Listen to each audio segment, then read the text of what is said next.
Na semana passada nós aprendemos que Deus é conosco na tempestade. E quando nós estamos na tempestade, a tentação é a gente duvidar da presença de Deus, duvidar de que Ele esteja ali. Afinal de contas, nós sabemos que Deus poderia nos livrar da tempestade, e muitas vezes Ele simplesmente impediu a tempestade de chegar. Em outros momentos nós vimos Deus e o próprio Jesus Cristo agindo no meio da tempestade e parando ela, acalmando ela, como Ele fez algumas vezes.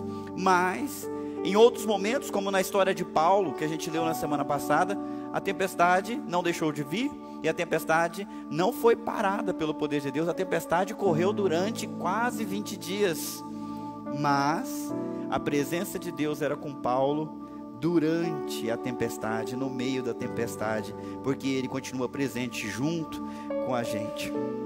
Nós já aprendemos então 3 ocasiões difíceis, onde a presença de Deus faz toda a diferença entre a vida e a morte. Quem está consciente da presença de Deus tem mais esperança, não se desespera, mas quem não tem essa consciência pode ficar em péssimos lençóis. Se Ele se faz presente nas ocasiões difíceis, como essas que nós falamos, o vale, o deserto, a tempestade, será que Ele não está presente em todos os momentos? E esse é o tema de hoje, Deus conosco o tempo todo. Vamos orar mais uma vez? Feche os teus olhos. Senhor, nós queremos aprender a reconhecer a Tua presença o tempo todo. Nós queremos saber que o Senhor veio ficar conosco e nunca mais nos deixou. Nós queremos ouvir a Tua voz, tirando de nosso coração todo medo, toda dúvida, toda angústia, toda incredulidade. Por isso, opera através do Teu Espírito Santo no meu coração, no coração de cada um que está participando desse culto. Nós queremos ouvir a Tua voz. Fala conosco através da Tua palavra. Todos aqueles concordam, dizem amém, em nome de Jesus. Amém, pessoal? Deus conosco quando? O tempo todo. O tempo todo.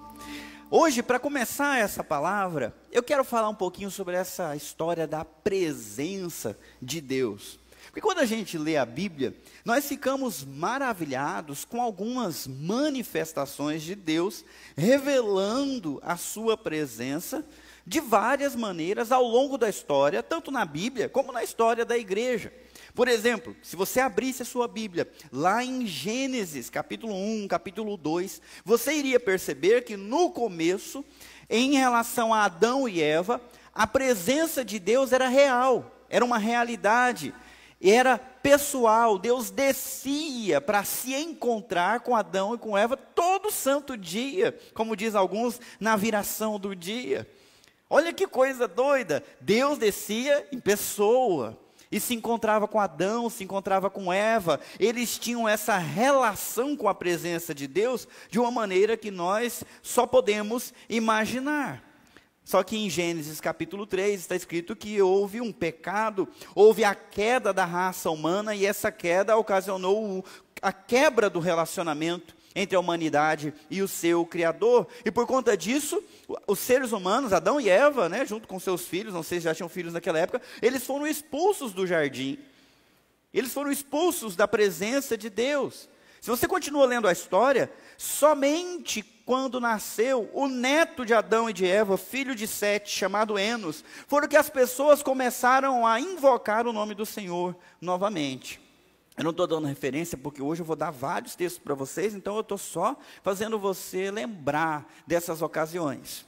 Se a gente lembra do começo, como que a presença de Deus era e como que a queda atrapalhou isso, e não tinha mais esse relacionamento entre Deus, o homem e a mulher, Deus e a humanidade, porque o pecado rompeu o relacionamento. Por outro lado, se a gente continua lendo Gênesis, a gente chega na história, por exemplo, de Abraão, no capítulo 12, Era um homem que não conhecia Deus e de repente, de alguma forma que não é descrita no texto, Deus se manifesta para ele dizendo: eu sou o Deus verdadeiro, eu quero que você saia do meio da sua terra, da sua parentela, eu vou fazer de você um grande povo, vou dar para você uma terra para os seus descendentes. Um Deus que ele não ouviu falar, que ele não conhecia, se manifestou para ele, não sei de que forma, mas ele teve alguma experiência com essa manifestação da presença de Deus. Não foram poucos indivíduos, né? Nós podemos falar de Abraão, que foi visitado por Deus, mas o filho dele também, Isaac. Isaac também teve uma manifestação da presença de Deus num momento dramático. Vocês lembram que Deus pediu para Abraão: olha, eu quero que você me ofereça o seu filho, aquele que você ama, o filho da promessa, em sacrifício a mim. O que Abraão fez? Pegou o menino, levou para o lugar, amarrou o menino, colocou em cima do altar e já ia sacrificar o menino. Olha o menino vivendo isso, imagina no lugar dele, vendo o pai prestes a matá-lo. E aí o que aconteceu? O que aconteceu, gente? Vocês lembram? Uma voz falou: ei, Abraão, não mate o menino, não estenda a sua mão contra mim, eu estou vendo que você não me negou o seu próprio filho. Olha, tem um cordeiro preso ali. E aí Abraão foi, tirou o menino, pegou o cordeiro e sacrificou o cordeiro. Aquele monte, conhecido como o monte do Deus proverá, porque Deus proveu um sacrifício para si. Você imagina essa experiência de Isaac? Ele estava prestes a morrer, quando ele mesmo ouviu a voz de Deus falando: não estenda a mão contra o garoto. É mais uma manifestação. Talvez uma outra manifestação, talvez não da presença, mas do poder de Deus, foi quando Isaac casou com Rebeca, mas a Rebeca não conseguia ter filhos. E ela reclamava com o seu marido: me dá filhos, senão eu vou morrer. E ele falou: mas o que eu posso fazer? Foi Deus, é Deus que tem o poder disso. Então ele começou a interceder pela sua esposa, e aconteceu que Deus ouviu a oração, e ela engravidou, teve filhos gêmeos, Esaú e Jacó. Se a gente continua a história, Jacó, o terceiro aí nessa linhagem dos patriarcas, fugiu do seu irmão porque estava jurado de morte, e aparentemente ele resolveu fazer o seu abrigo, passar a noite justo na porta do céu, porque enquanto ele dormia, ele sonhou com uma escada que ia dali até o céu, e os anjos subiam e desciam. Você imagina que sonho foi esse? Olha, o povo não tinha Bíblia, o povo nem sabia quem que era Deus verdadeiro, e esse cara nem tinha temor de Deus. Você sabe o que ele fez? E, por pura coincidência, ele armou a sua cama do lado da porta da entrada do céu. Não é à toa que ele batizou esse lugar, né, como a casa de Deus, Betel. Bom, Jacó também teve essa experiência com a presença de Deus. O texto fala que Deus falou com ele e lhe fez promessas: eu vou acompanhar você nesse seu exílio e vou te trazer em segurança, eu vou te abençoar, eu vou cumprir as bênçãos que eu fiz para o seu avô, para o seu pai, agora eu faço para você, vou fazer de você uma grande nação. E ele começou a se relacionar com esse Deus depois dessa manifestação da presença de Deus na vida de Jacó, fugindo do seu irmão Esaú. Vocês sabem que Jacó teve quantos filhos? Vamos ver se está todo mundo participando. Quantos? 12 filhos. Dentre esses, o penúltimo filho foi o mais importante, porque salvou toda a família. O nome dele era José, o filho de Raquel, a esposa pela qual ele trabalhou 14 anos. José foi vendido pelos seus irmãos como escravo para os midianitas e depois revendido para os egípcios. Ele foi parar na casa do comandante do exército de Faraó, Potifar. E lá, como escravo, se você pegar na sua Bíblia, Gênesis capítulo 39, versículo 2, tem uma coisa muito peculiar aí. Gênesis 39, versículo 2, está escrito que a presença de Deus era com José. É impressionante. José, nessa linhagem, também teve essas experiências com a presença de Deus. Depois disso, aconteceu dele ser falsamente acusado de um crime que ele não cometeu, de adultério, e ele foi preso, ele foi parar na masmorra, novamente. Agora em Gênesis 39, versículo 21, lá está escrito: mas a presença de Deus estava com José na prisão. E no mesmo capítulo, versículo 23, ele começou a prosperar como prisioneiro. Como que isso é possível? O versículo responde: a presença de Deus estava com José e a fazia ele ser bem sucedido em tudo o que ele fazia. Vocês estão me acompanhando, pessoal? Olha, já dei para vocês a presença de Deus lá em Gênesis, Adão e Eva, depois nos pais da fé, Abraão, Isaac e Jacó, e agora no quarta descendência, José, a presença de Deus se manifestando na vida dessas pessoas, desse jeito que vocês estão vendo. Daí, nós não temos notícia da presença de Deus por mais de 400 anos. E aquela família que José salvou, aqueles 70, se transformaram em centenas de milhares, talvez até milhões. Mas por 400 anos não tem nenhuma palavrinha, nenhuma manifestação da presença de Deus para ninguém. Nada escrito, não sei se aconteceu, se não aconteceu, mas parece que Deus simplesmente esqueceu do seu povo, e eles se tornaram escravos, oprimidos no Egito, até que, mais uma vez, a presença de Deus se manifestou para um homem chamado Moisés, que estava lá com seus 80 anos, cuidando de ovelhas lá no pasto. O que aconteceu? Ele viu de longe uma sarça, estava pegando fogo, mas não se consumia. E ele falou, nunca vi um fogo dessa natureza, eu vou lá para ver o que é que está acontecendo. E quando ele estava se aproximando, para ver de perto o que aquela sarça estava acontecendo com ela, ele ouviu uma voz do alto dizendo, Moisés, tire as sandálias dos seus pés, porque o lugar onde você pisa é terra santa. Olha, ele não estava vendo um fenômeno estranho da natureza, ele estava vendo uma manifestação vamos lá gente, vocês já entenderam, da presença de Deus ali, do nada. De repente o cara está lá cuidando de ovelha, olha que coisa absurda, e Deus falou com ele, eu te escolhi, você vai ser o meu enviado, você vai lá libertar o meu povo da opressão. Você é hebreu, você vai libertar os hebreus. Ele ficou com medo e tudo, mas no fim acabou indo. Vocês sabem como que Deus também manifestou a sua presença em atos portentosos, atos sobrenaturais, até terríveis. Nós conhecemos como pragas do Egito.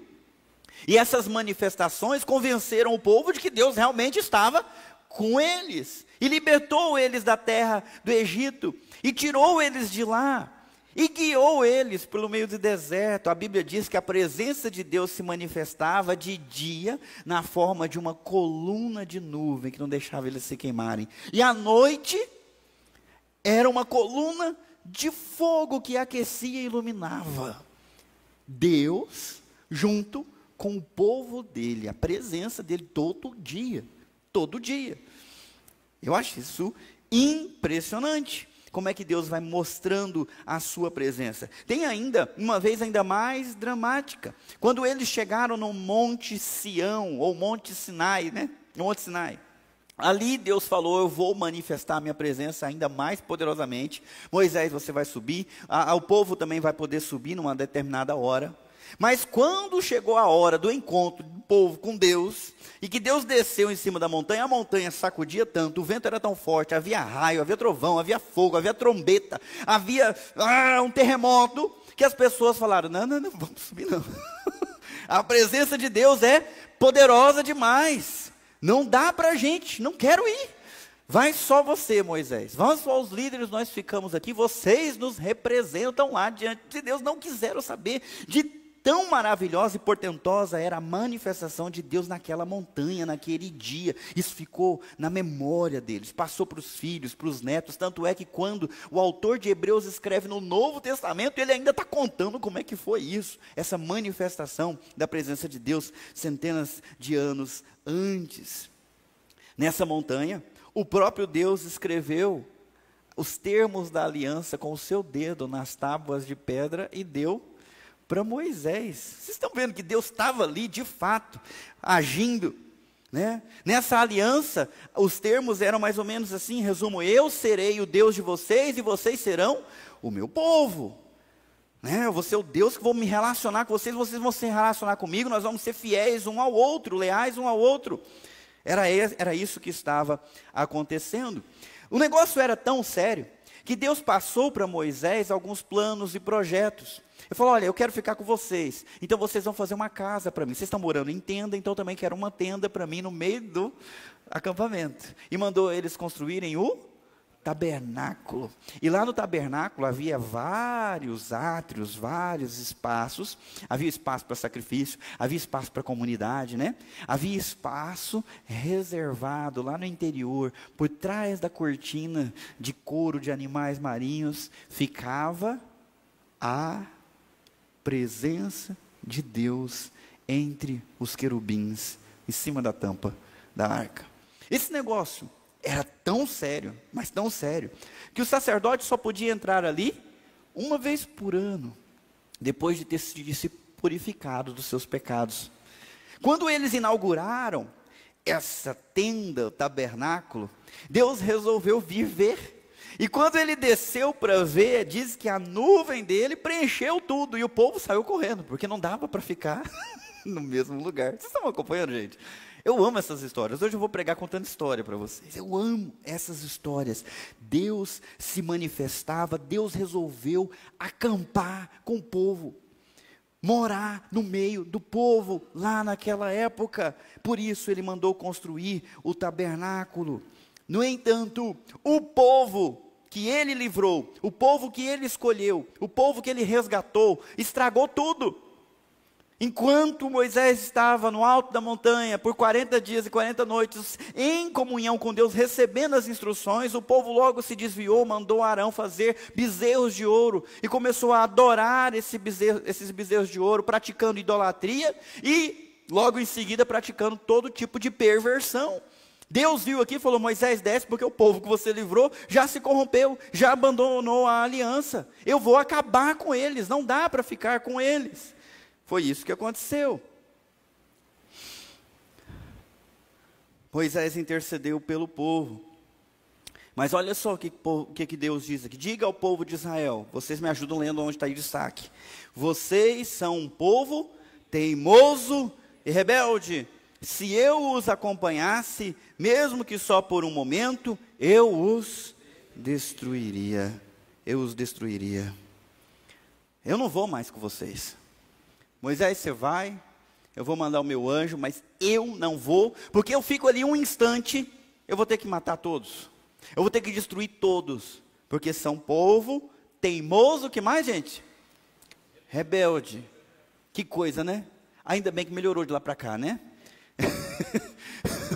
Então agora Deus já pode morar entre a gente, porque nós não somos mais teimosos e rebeldes. Eu tenho certeza que de todas as mulheres que estão aqui, nenhuma é casada com um marido teimoso. Nenhum, né? É verdade. Os homens dizem, é verdade, é verdade. Nenhum homem aqui é casado com mulher teimosa. Não, não. Até porque, se elas são teimosas, também são bravas. Então, não é nenhuma teimosa. Nenhum de vocês tem um pai teimoso, ou um vovô, uma vovó que é teimoso. Vocês não estão vendo no jornal como que as pessoas são teimosas, rebeldes, exatamente. Imagina que Deus não muda. Ele é o mesmo ontem, hoje e para sempre. Se ele não podia aguentar a teimosia e a rebeldia do povo que ele escolheu naquela época, será que é mais fácil para ele aguentar agora? É difícil para ele. O texto fala que Moisés intercedeu, pediu: por favor, não nos faça subir, se o Senhor não for com a gente. Porque a diferença entre nós e os outros povos é justamente a tua presença. Olha a oração do homem. E o Senhor respondeu para ele no versículo 14. Se você tiver aberto a sua Bíblia, você vai poder ver. Êxodo 33, 14. O Senhor respondeu: acompanharei você pessoalmente, e lhe darei descanso. E Moisés respondeu: se não nos acompanhares pessoalmente, não nos faça sair deste lugar. Então Deus falou: eu vou com vocês. A presença de Deus se manifestava então de maneira pontual, e também a pessoas específicas. Por exemplo, na sua Bíblia, eu não vou dar referência, porque não vão ficar viajando toda hora aí. Lá naquela época, além do encontro que Deus teve com Moisés na montanha, lá no meio do tabernáculo, eles fizeram uma tenda específica, antes da criação do tabernáculo, para quem quisesse conversar com Deus. Era a chamada de tenda do encontro. Qualquer pessoa pode ir para a tenda do encontro e entrar lá, só precisava estar vazia. Mas tinha um detalhe: quando Moisés entrava na tenda do encontro, uma nuvem descia sobre a tenda e tampava tudo. E ali Moisés ficava conversando com Deus face a face, porque Deus conversava com ele como alguém conversa com um amigo. Você imagina isso, Sandra? Vamos bater um papo, Deus, eu estou com algumas dúvidas, você pode dar uma instrução? E conversava como conversa com um amigo. O povo ficava tão impressionado que quando isso acontecia, todo mundo saía, ficava na porta da sua tenda olhando. E quando Moisés saía dali, a nuvem subia, Moisés vinha embora, Josué ficava ali, tentando pegar um pouquinho daquela experiência, né, que ele depois veio ser sucessor de Moisés. Então olha só, Deus se encontrava com Moisés naquela tenda do encontro, antes da construção do tabernáculo. No Monte Sinai, novamente, Deus se encontrou e ficou com ele durante 40 dias e 40 noites para dar novas tábuas da lei. E a presença de Deus foi tão impressionante na vida de Moisés, no alto daquela montanha, que ele ficou 40 dias e 40 noites sem comer, sem beber água. Sem comer, tem muita gente que fica, mas sem beber água é algo impossível. Foi sobrenatural o que aconteceu. Tão sobrenatural que quando ele voltou para encontrar com o povo ficou com muito medo dele, porque eles olharam para ele e o seu rosto brilhava. A presença de Deus naqueles 40 dias foi tão impressionante e a influência tão profunda que alterou até a natureza do rosto dele. O rosto dele brilhava. E aí ele teve que tampar o rosto, né? O povo ficava muito assustado. E quando ele ia para a tenda do encontro, o que acontecia com o rosto dele de novo? Brilhava de novo. Olha que coisa interessante que acontecia. Nas pessoas, algumas pessoas no Antigo Testamento também tinham a presença de Deus na forma do Espírito de Deus que vinha habitar dentro delas. Um primeiro exemplo é o próprio Moisés. Moisés era um homem manso, um homem cheio do Espírito de Deus. A presença de Deus estava dentro dele de uma forma espetacular, extraordinária. Mas ele não era o único. Em toda a história do Antigo Testamento, outras autoridades receberam o Espírito de Deus, como por exemplo, o sucessor de Moisés, Êxodo 33, versículo, aqui, Números 27, na realidade, versículo 18, o Senhor respondeu, convoque Josué, filho de Num, em quem está o Espírito, e coloque as mãos sobre ele. Josué já era velho, tinha que passar o bastão, ainda havia uma terra inteira para ser conquistada, ele precisava de um sucessor. Quem apontou o sucessor foi Deus, Josué. A presença do Espírito com letra maiúscula, o Espírito de Deus está nele. Não está nos outros, não está em nenhum outro, está em, vocês estão me acompanhando? Josué.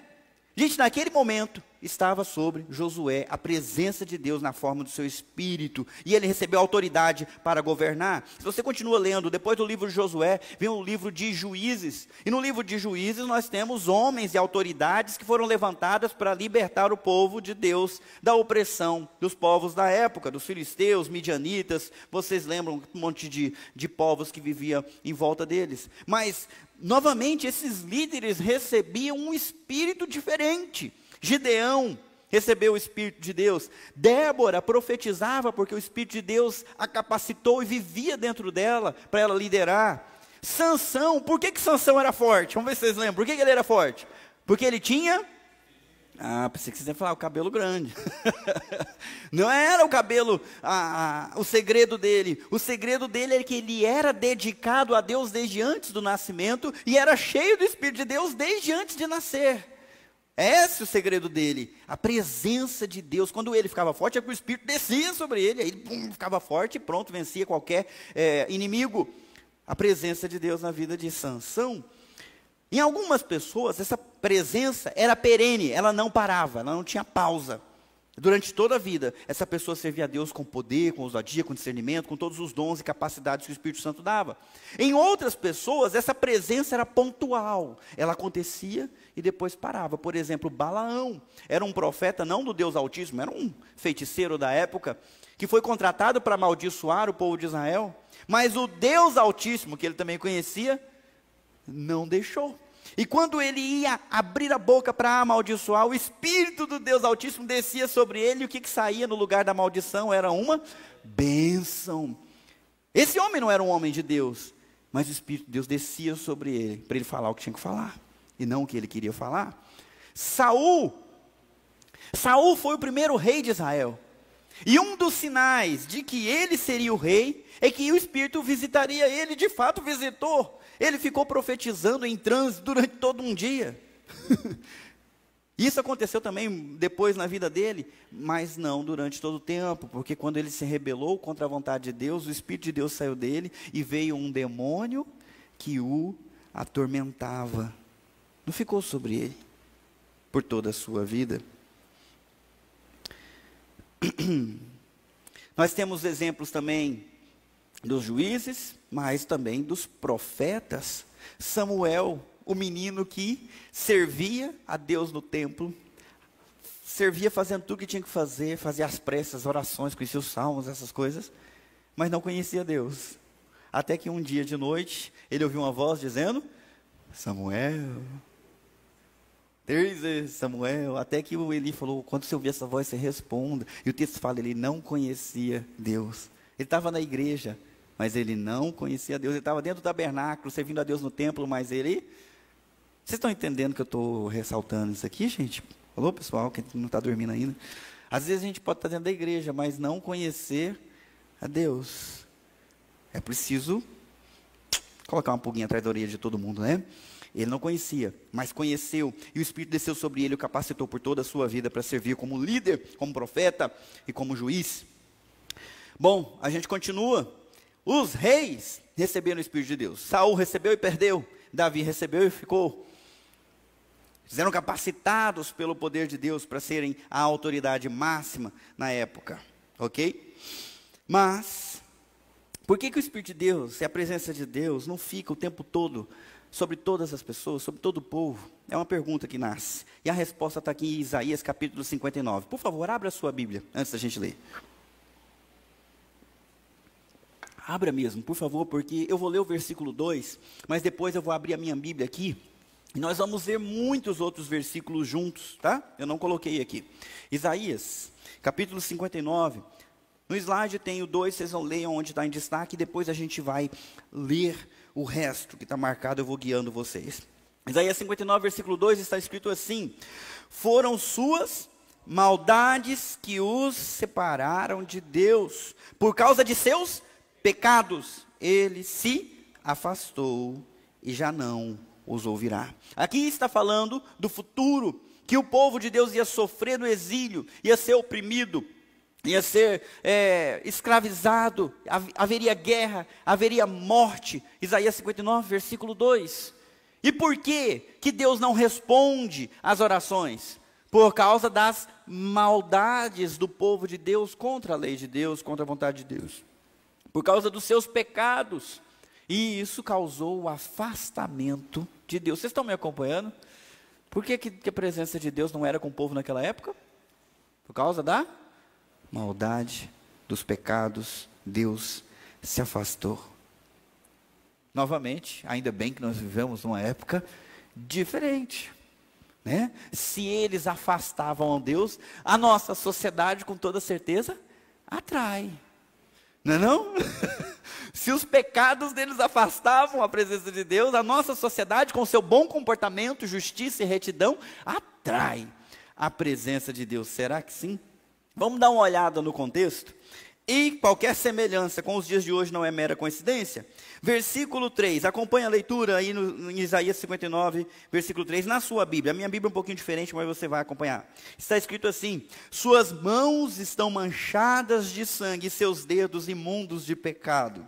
Seus lábios estão cheios de mentiras, e sua boca transborda de corrupção. Versículo 4, ninguém se preocupa em ser justo e íntegro. Os processos judiciais se baseiam em mentiras. Cadê o advogado? Saiu para eu perguntar para ele se isso acontece ainda? Continuando. As pessoas concebem maldades e dão à luz o pecado. Sabe o que é isso, gente? Isso aqui é uma gravidez planejada. A pessoa pensa na maldade que vai fazer e gera ela durante o tempo necessário para conceber. Isso não acontece hoje, né? Dão à luz o pecado.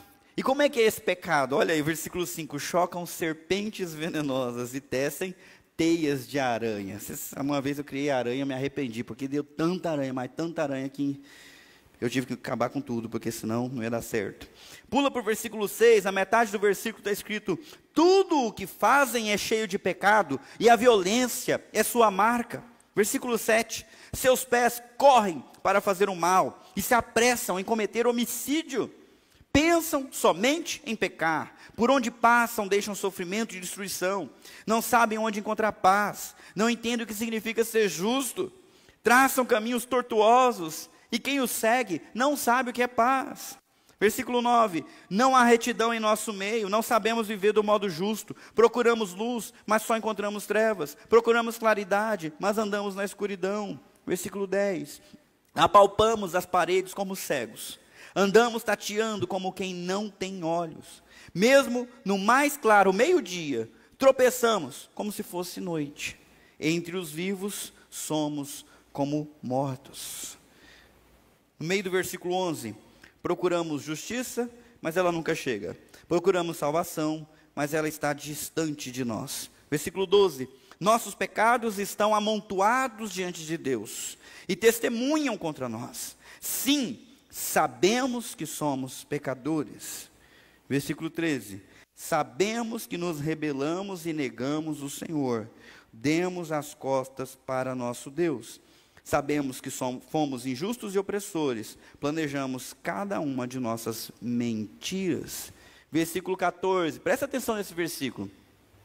Nossos tribunais se opõem ao que é certo, não há justiça em parte alguma. Vou fazer uma pausa aqui. Se for para comparar a justiça do Brasil e a justiça do Reino Unido, qual que vocês acham que é melhor? Vou fazer a pergunta de novo. Vou comparar a justiça do Brasil, que vocês conhecem, e a justiça do Reino Unido. Qual que é melhor? Reino Unido.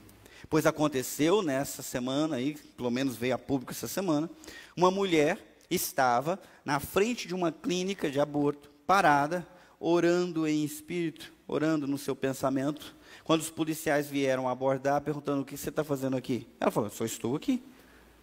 Mas por que você está justamente aqui? Por acaso você está orando? E ela falou: eu posso estar orando na minha mente. Aí o policial: então você me acompanha, por favor, até a delegacia. Ela: mas por que eu estou fazendo de errado? Você está infringindo uma lei de 2014 de causar constrangimento a quem quer abortar. Vocês estão ouvindo isso, gente? A mulher foi levada porque ela estava orando em pensamento na frente de uma clínica de aborto, pedindo para Deus ter misericórdia daqueles bebês. Reino Unido, primeiro mundo. E a gente pensa que os nossos dias são melhores do que os dias do povo de Israel, que recebeu o juízo. Não! As coisas estão piores. Os países que nós julgamos mais avançados em justiça estão fazendo isso, estão perseguindo quem busca fazer o que é certo, e estão protegendo quem quer cometer o homicídio contra a mais inocente versão do ser humano, que enquanto ele ainda é bebê. Vamos lá, versículo 14, continuando. A verdade anda tropeçando pelas ruas e a honestidade foi banida. Vocês acompanham? O texto nos ajuda, gente. A verdade anda tropeçando pelas ruas. Você já viu gente andando tropeçando pelas ruas? O que você dá para uma pessoa dessa, que anda tropeçando pela rua?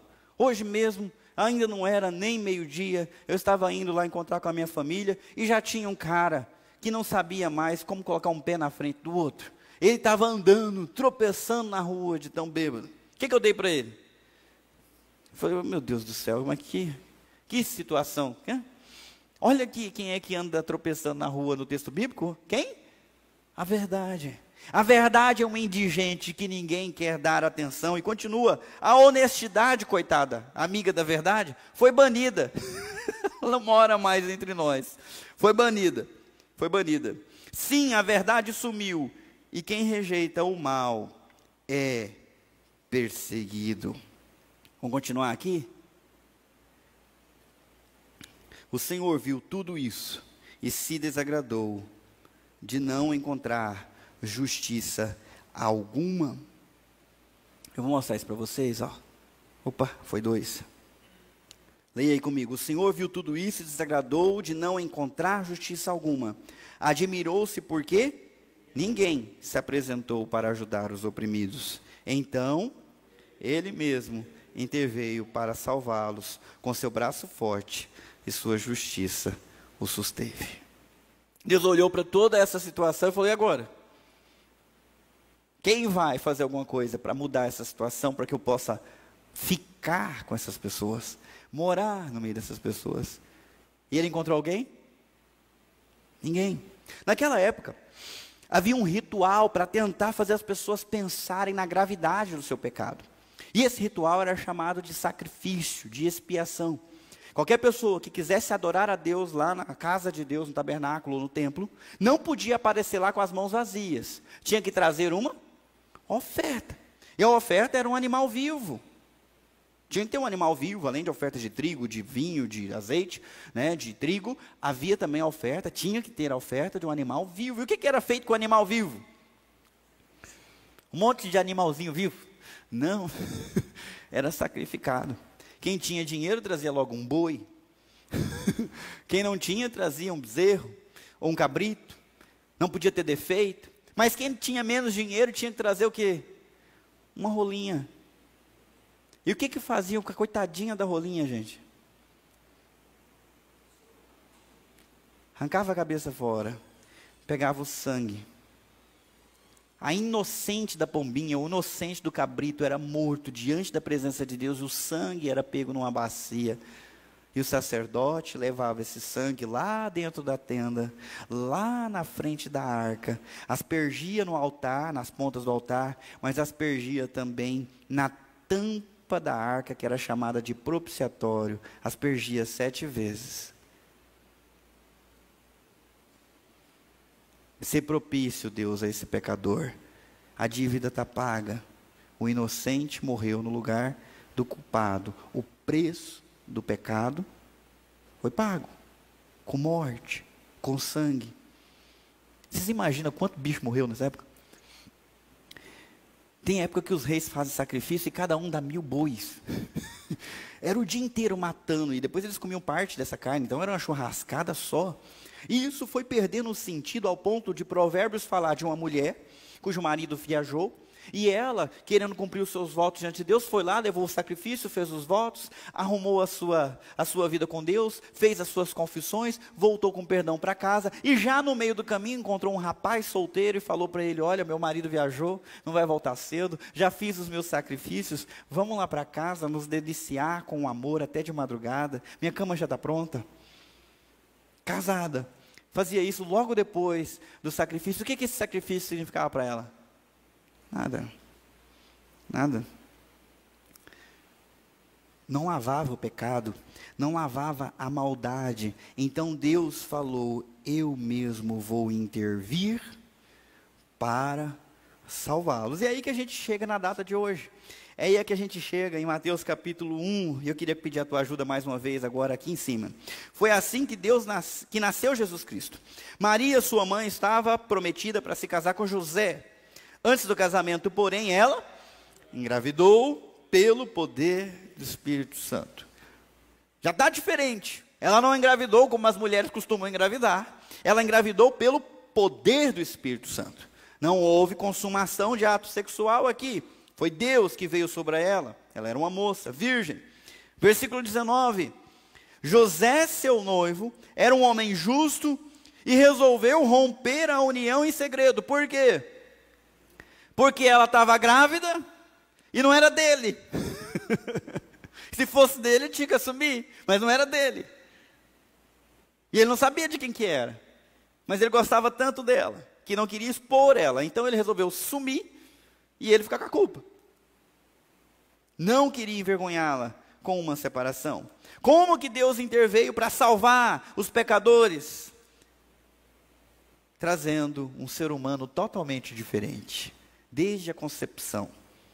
Versículo 20. Enquanto ele pensava nisso, José, pensava em deixar Maria, um anjo do Senhor lhe apareceu. Olha aí, gente, a presença de Deus. Um anjo da parte de Deus apareceu em sonho e disse: José, filho de Davi, não tenha medo de receber Maria como esposa, pois a criança dentro dela foi concebida pelo Espírito Santo. Ela sabia que ia conceber e já tinha aceito. José não participou da negociação, não. Mas o anjo veio e falou para ele: foi eu que fiz. Pode casar com ela, porque é obra do Espírito de Deus. Versículo 21. Ela terá um filho e você lhe dará o nome de Jesus, pois ele salvará seu povo dos seus pecados. Como que Deus resolveu intervir para salvá-los? Olha, através de uma pessoa cujo nome já foi definido pelo próprio Deus, Jesus. E o que significa a palavra Jesus ou o nome Jesus? Alguém sabe? Significa o Senhor salva. Talvez você nem sabia disso, né? Jesus significa o Senhor salva. É por isso que está escrito aí: ele terá um filho, você dará o nome de Jesus, pois ele salvará o seu povo. Salvará o seu povo do quê? Seus pecados. Os seus pecados. Lembrando de Isaías 59:2. Foram suas maldades que os separaram de Deus. Por causa de seus pecados, ele se afastou e não os ouvirá. Mas o que a gente tem aqui em Mateus capítulo 1? O Deus que se afastou por causa dos pecados do seu povo é o Deus que se faz gente para vir salvar as pessoas do pecado. Tudo isso aconteceu para cumprir o que o Senhor tinha dito por meio do profeta. E esse versículo você já conhece, versículo 23. Vejam, a virgem ficará grávida, ela dará à luz um filho e o chamarão Emanuel, que significa Deus conosco. Como que eram as manifestações de Deus depois da queda? Era para todo mundo? Algumas pessoas. Era o tempo todo? Era para os olhos de todo mundo? O que vocês acham? Eu já falei vários exemplos. Sim ou não? Quantas vezes Deus se manifestou para Abraão? Foi todo dia? Não, foi de vez em quando. Para Jacó, quantas vezes ele dormiu do lado da porta de entrada do céu? Foi uma vez só. Depois ele dormiu lá de novo, mas a porta não se manifestou mais não. Era pontual.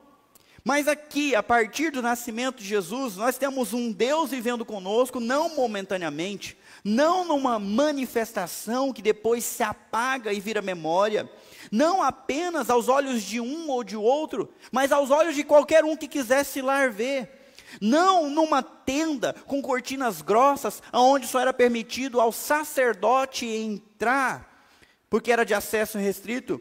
Deus conosco aqui é uma pessoa em carne e osso, aos olhos de todo mundo, vivendo no meio de todo mundo, como qualquer bebê que a gente vê e vai visitar quando nasce. Ele veio até nós. Ele veio até nós, apesar dos nossos pecados. É por isso que nós celebramos o Natal. Ele veio, vou repetir porque às vezes vocês não estão entendendo. Nós somos pecadores. Deus deveria se afastar de nós, para não nos consumir. Mas o que ele fez? Ele veio até nós, apesar dos nossos pecados, e fez gente como a gente. Isso é incrível. Mas tem uma coisa que eu quero destacar aqui, antes de a gente avançar lá mais para o final. Nós também devemos ir até Ele. Não é só Jesus que se fez gente e viveu entre nós. Desde o momento do nascimento, as pessoas são convidadas a irem até Ele. Vamos lembrar? Os pastores estavam lá ao redor de Belém, cuidando dos seus rebanhos durante a madrugada. O que aconteceu, meus irmãos? Quem conhece as histórias de Natal? O que aconteceu com os pastores? De repente, apareceu um anjo e diz: trago boas. Vocês cantaram a música, gente, pelo amor de Deus. Vocês cantaram a música agora há pouco. Trago boas notícias, trago boas novas. Nasceu em Belém, na cidade de Davi, o Salvador, Cristo o Senhor. Glória a Deus nas maiores alturas, paz na terra entre os homens, a quem Ele, vamos lá pessoal, poxa que desânimo, a quem Ele quer bem. Olha, Deus quer bem esses pecadores. E de repente apareceu uma miríade de anjos, e todos começaram a louvar a Deus pela sua maravilhosa intervenção na história humana. E os pastores largaram os rebanhos e foram até Belém, e encontraram um menino envolto em panos, e o adoraram. Os pastores vieram até Jesus. Jesus veio a nós, mas nós devemos vir até Ele também. Vou dar outro exemplo. Simeão era um homem cheio do Espírito de Deus, que recebeu uma promessa de que ele não morreria antes de ver a salvação que Deus iria providenciar. Ele já era homem de avançada idade, mas como ele achava que estava chegando a hora, ele não arredava o pé do templo até o dia, 8º dia de vida. José e Maria levaram Jesus para o templo para passar pela cerimônia da circuncisão. E quando chegaram lá, o Espírito falou com Simeão: esse é o bebê. E ele pegou o menino no colo, oh Deus, agora você já pode despedir em paz o teu servo, os meus olhos já viram a tua salvação. Ele não viu Jesus na cruz, ele viu Jesus bebê, mas ele estava lá esperando. Na onde, meus irmãos?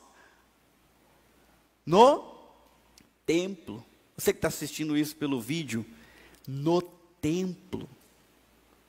Simeão não encontrou Jesus em casa, Simeão encontrou Jesus no templo. Está certo que Jesus pode estar conosco em qualquer lugar, mas é importante que ele viu a promessa se concretizando no templo onde ele foi circuncidado. Não só ele, no mesmo dia, uma outra mulher, viúva, casou, ficou com seu marido poucos anos, o marido morreu, ela resolveu dedicar toda a sua vida a honrar e seguir a lei de Deus, fazendo o que Deus mandava. Profetiza Ana, e quando ela viu Simeão feliz, ela também ficou feliz, e ela profetizou a respeito do menino, e se alegrava, e contava para todas as pessoas, é o Salvador, esse bebê é o Salvador, esse bebê é o Messias, esse bebê é aquele que está escrito em Isaías 59, aquele que Deus disse que ia livrar o seu povo dos seus pecados. É esse menininho de 8 dias. Nós temos outros exemplos. Algum tempo depois, algumas pessoas falam 2 anos depois, Jesus era uma criança. Magos, reis magos do Oriente vieram seguindo uma estrela, procurando o rei dos judeus. Eles viajaram por dias e dias e não sossegaram até encontrar. Cada um deles trouxe presentes preciosos para oferecer para o bebê, para a criança que era Jesus. Vocês estão vendo?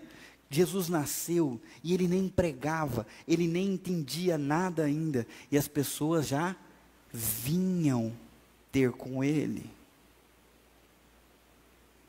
É importante vir ter com Jesus. Quando ele começou o ministério, ele ia para as sinagogas e as pessoas se ajuntavam para ouvir a sua voz, para ouvir o seu ensinamento, e muitas vezes eram surpreendidas porque ele expulsava os demônios, curava os enfermos. Outras vezes, pelo menos 2, ele multiplicou o pão e ele deu alimento físico de maneira milagrosa para toda a multidão que estava ali. Os discípulos foram convidados pelo próprio Jesus: siga-me, venha após mim. Deixe tudo, venha a mim. Um dos discípulos, um dos primeiros, chegou para Jesus, estava seguindo ele, sem avisar que estava seguindo. Jesus olhou para trás, viu ele, viu um outro, falou: o que vocês estão querendo? Nós queremos saber onde é que o senhor mora. Ué, vem e vê. E eles foram, e se tornaram os primeiros discípulos de Jesus, indo atrás dele, seguindo ele, acompanhando ele, vindo até ele o tempo todo. Não foi à toa. Nós devemos vir a Jesus. Mas ainda não mostrei para vocês como que Jesus resolveu esse problema do pecado.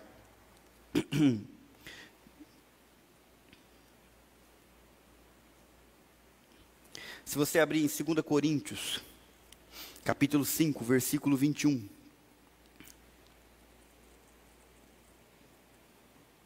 Segunda Coríntios 5, versículo 21.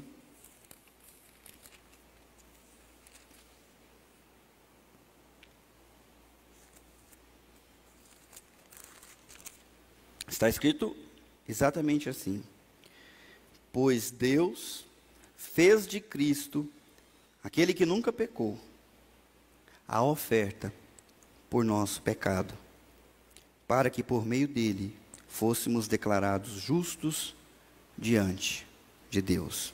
Em algumas Bíblias está escrito: Deus fez de Cristo, aquele que nunca pecou, a oferta por nosso pecado. Ele foi feito pecado por nós. Ele foi feito pecado por nós, para que nós fôssemos declarados justos. Quando uma pessoa quisesse entrar na presença de Deus, lá no templo, pedir a bênção de Deus para o seu ano, o que ela tinha que fazer? O que ela tinha que levar? Um sacrifício, de acordo com as suas posses, mas tinha que ser um bicho vivo. E o que era feito com o bicho? Era matado, era morto, o sangue era derramado. E aqui em 2 Coríntios 5, 21, a Bíblia fala que Deus fez de Cristo, aquele cordeiro sem pecado, levar o nosso pecado, derramar o seu sangue, para que o nosso pecado não nos separasse mais de Deus. Além de vir viver entre nós, Ele se ofereceu como sacrifício vivo, para limpar a nossa culpa, para abrir o caminho, para tirar o abismo que existia entre nós, pessoas rebeldes e pecadoras, e um Deus santo, totalmente santo. A justiça de Jesus é creditada na conta dos pecadores, e o débito desses pecadores é pago com muita dor e sofrimento na cruz por Jesus. Que coisa maravilhosa. Os teólogos chamam de a grande troca, que nos deu a chance de ter Deus conosco definitivamente. Não é preciso mais sacrifício, porque esse sacrifício foi perfeito. Todos aqueles que creem em Jesus Cristo são salvos. Mas alguém pode falar: ah, legal a história, pastor, mas você não contou tudo. Está faltando de falar que esse Emanuel, esse Jesus Salvador, ele morreu. Ele foi preso, ele foi açoitado, ele foi condenado, ele foi crucificado. E depois de ser crucificado, ele morreu e ele foi sepultado. Portanto, Jesus, esse Emanuel, não está mais conosco. Do mesmo jeito que as pessoas que já foram, não estão mais entre nós. Não é isso, meus irmãos? Amém?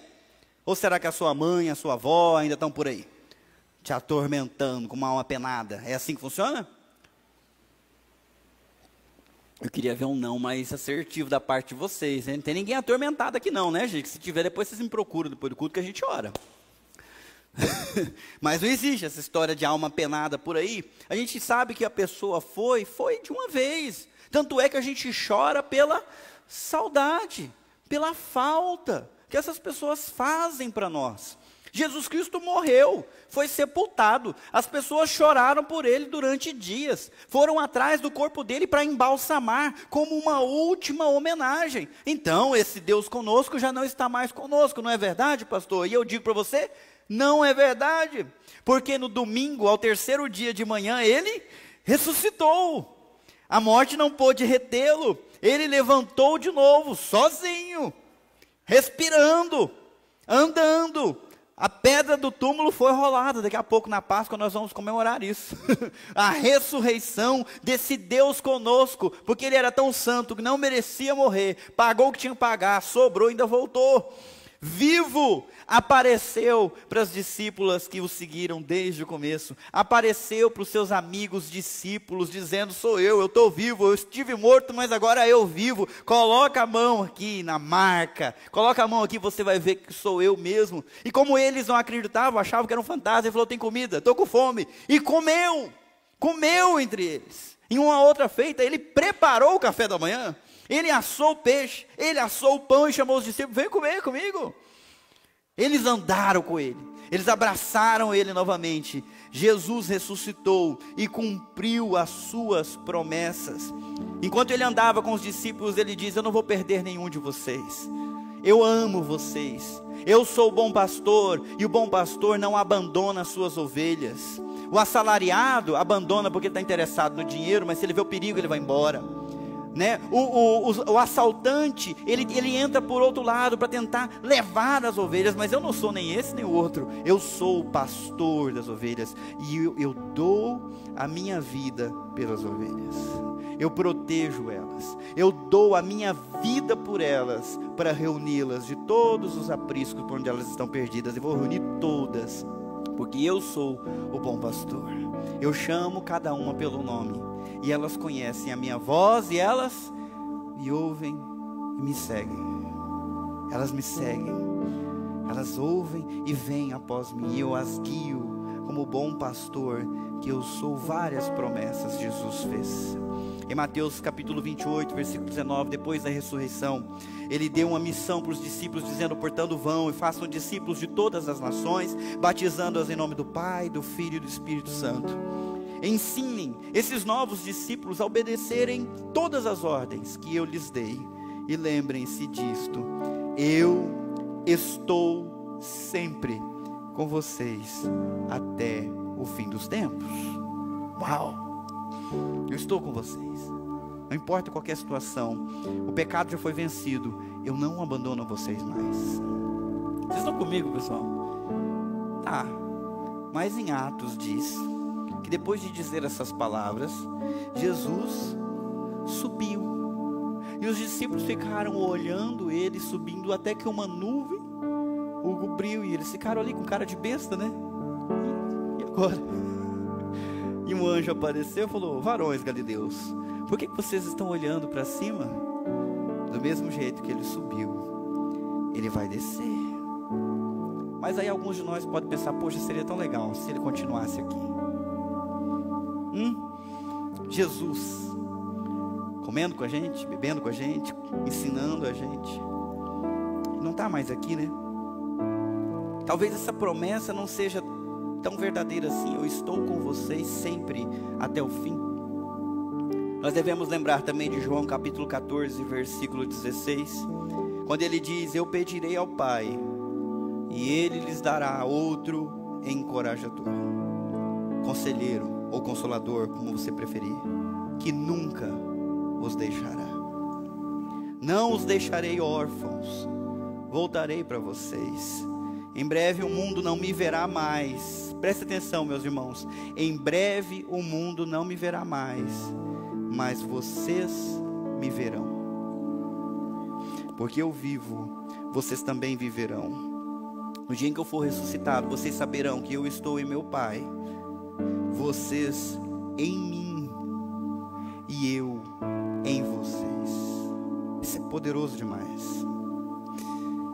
Deus está com todo aquele que entregou a vida ao Senhor Jesus Cristo, todo aquele que viu em Jesus o Logos, a palavra de Deus feita carne, viu nele a glória de Deus e se rendeu. Porque todo aquele que nele creu, Deus lhes deu o direito de se tornarem filhos de Deus, e eles recebem o Espírito do próprio Cristo, enviado da parte de Cristo, que vive dentro deles. Nunca estão só, eles estão em Jesus, Jesus está neles. Aqueles que aceitam meus mandamentos, Jesus diz, e lhes obedecem, são os que me amam, e porque me amam, serão amados por meu Pai, e eu também os amarei e me revelarei a cada um deles. Essa palavra é importante, eu me revelarei, porque às vezes nós não conseguimos enxergar, nossos olhos estão velados, tapados por um véu, mas à medida que nós nos atemos aos mandamentos em amor, em obediência, e buscamos a Jesus Cristo, a Bíblia fala: eu vou amar e vou me revelar a eles. Você está precisando de uma revelação de Jesus Cristo na sua vida? Você está precisando ver com seus olhos? Pois então busque-o, porque Deus é conosco o tempo todo. Ele não está longe, Ele está perto. Para os abençoados, Ele é a presença que os ajuda a celebrar com alegria, sabendo que as bênçãos vêm da parte dEle. Para quem está sozinho, Ele se manifesta como companhia nos momentos mais difíceis. Ele está lá, ouvindo as suas orações, colhendo as suas lágrimas. Para quem é doente, o Senhor Jesus Cristo é e sempre será a cura para os seus males, porque Ele levou sobre si as nossas enfermidades. Para quem está perdido e busca em Jesus Cristo, vai encontrar a sua direção, vai ouvir uma voz dizendo: esse é o caminho, andai por ele, não desvia nem para a direita nem para a esquerda, esse é o caminho. Para quem está sofrendo, Jesus Cristo é, com a sua presença, a manifestação do conforto que ninguém pode dar, só Ele pode dar. Para quem está fraco, Jesus é a força. Como o apóstolo diz, tudo posso naquele que me fortalece. Jesus é a nossa força. Para quem está sendo atacado, Jesus Cristo é e sempre será o nosso rochedo forte, o nosso refúgio, a nossa proteção. Para quem está apavorado, com medo, sem saber o que fazer, Jesus Cristo, o Deus conosco, é a nossa paz que excede todo entendimento. Nós temos tudo isso. para quem ainda está debaixo do peso do pecado, ainda é escravo dos seus próprios desejos, das suas próprias inclinações e não conheceu a salvação, Jesus Cristo é a salvação de todo pecado. Ele morreu para nos limpar de toda impureza e culpa. Pecados passados, presentes e futuros, só Jesus consegue resolver. Por isso eu quero convidar todos nós a fecharmos os nossos olhos e dedicarmos mais uma vez a nossa vida a esse Deus que veio viver entre nós apesar dos nossos pecados. E uma vez que Ele morreu e ressuscitou, Ele quer se manifestar a nós todos os dias do ano de 2023. Todos os dias da nossa vida até o final, Jesus Cristo será sempre conosco, nos dando tudo o que nós precisamos, garantindo a nossa vitória. E se você ainda não entregou a vida para Jesus Cristo, esse é o momento de você fazer. Esse é o momento de você se arrepender dos seus pecados, reconhecer que os seus pecados causam a separação entre você e Deus. Eles afastam Deus de você, mas através de Jesus Cristo, Deus é trazido de volta e você também é levado até Ele, porque o sangue de Jesus Cristo purifica de todo pecado, apaga toda culpa e a justiça dele é acreditada na sua vida. Eu quero convidar você a entregar a sua vida a Ele nesse momento, para viver a vida plena que Ele conquistou. No nome de Jesus Cristo, vamos orar. Senhor Deus, nós queremos Te louvar por essa noite que nós celebramos o nascimento do nosso Senhor e Salvador Jesus Cristo, que veio viver entre os seus, entre a sua criação perdida, entre a humanidade caída no pecado, entregue aos seus próprios desejos, escrava das suas próprias inclinações. O Senhor mesmo, Deus, proveu o livramento. O Senhor mesmo providenciou um sacrifício vivo e suficiente para nos libertar da nossa transgressão, da nossa doença que é tão profunda no nosso ser. Nós Te louvamos porque o Senhor fez o que nós nunca poderíamos fazer. E Te celebramos, ó Deus, exaltamos junto com os anjos pelo nascimento do Senhor Jesus Cristo, porque Ele veio e viveu entre nós, não entre os ricos, mas entre os pobres, para poder alcançar ricos e pobres, e alcançar especialmente todos aqueles que são doentes, todos os que estão perdidos, para trazê-los de volta ao lar, para trazê-los de volta ao seio do Pai verdadeiro, à família do Deus vivo, sem qualquer chance de dali serem arrancados mais uma vez. Deus, aplica na vida de cada um de nós a Tua presença, nos leva a Te buscar e virmos encontrar com o Senhor todos os dias. Que o Teu Espírito Santo seja renovado dentro dos nossos corações, que a presença dEle se manifeste dia após dia, nos dando fome, nos dando sede, nos dando as condições para obedecer e amar a Jesus Cristo e os seus mandamentos. Nos ajuda, Senhor Deus, nesse novo ano que está para se iniciar, a dedicar ao Senhor a nossa vida, como o Senhor dedicou a sua vida a nós. Nos ajuda, Senhor, envolve cada um na sua necessidade e manifesta de uma maneira extraordinária o Teu poder. No nome de Jesus Cristo, nosso Salvador, nós oramos.